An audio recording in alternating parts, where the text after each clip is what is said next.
জানেন কি তাইওয়ানে এমন কিছু বকরির ফার্ম রয়েছে যেখানে একে একে লাখ লাখ বকরি পালন করা হয়।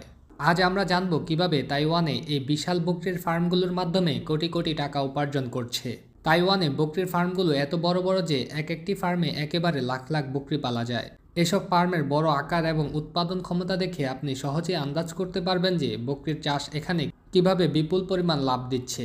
এই ফার্মগুলোতে সাধারণত 1000 থেকে 5000 কর্মী কাজ করে, যারা বকরির খাওয়া দাওয়া, দুধ সংগ্রহ এবং দুধজাত উৎপন্ন সহ কাজ পরিচালনা করে। তাদের জন্য খুব ভালো সুযোগ সুবিধা নিশ্চিত করা হয়। বকরির শারীরিক অবস্থা এবং তাদের খাবারের পরিমাণ সবকিছু নিয়মিত মনিটর করা হয়।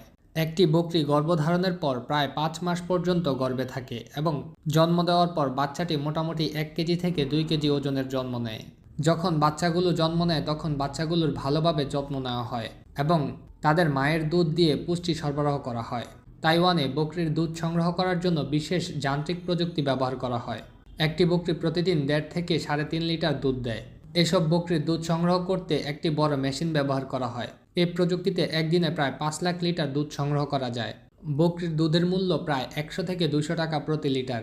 দুধ সংগ্রহ করার পর তা থেকে নানান দুগ্ধজাত পণ্য তৈরি করা হয়, যেমন পনির, চিজ, দই, আইসক্রিম, শ্যাম্পু, ক্রিম এসব কিছু তৈরি করা হয় দুধ থেকে। শুধু তাই নয়, এই দুধের শাঁস এবং অন্যান্য উপাদানও বিক্রি করা হয়। তাইওয়ানের এই দুধ উৎপাদন খাত প্রতিদিন প্রচুর পরিমাণে দুগ্ধজাত পণ্য তৈরি করছে এবং বিশ্ববাজারে তা রপ্তানি করছে।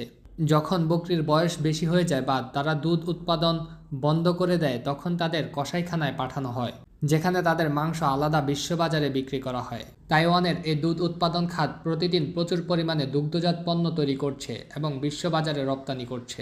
1 কেজি মাংসের দাম 900 থেকে 1200 টাকা পর্যন্ত হতে পারে। এছাড়া বকরির চামড়া পরিষ্কার করে লাক্সারি প্রোডাক্ট তৈরির কোম্পানিতে পাঠানো হয়, যেখান থেকে জ্যাকেট, বেল্ট, পার্স এবং হ্যান্ডব্যাগ তৈরি করা হয়। বকরির চামড়ার তৈরি পণ্য খুবই দামি হয়ে থাকে। এর মাধ্যমে কোম্পানিগুলো যথেষ্ট লাভ অর্জন করে। তাইওয়ানে বকরির খামারগুলো কৃষকদের জন্য লাভজনক ব্যবসা হয়ে উঠেছে।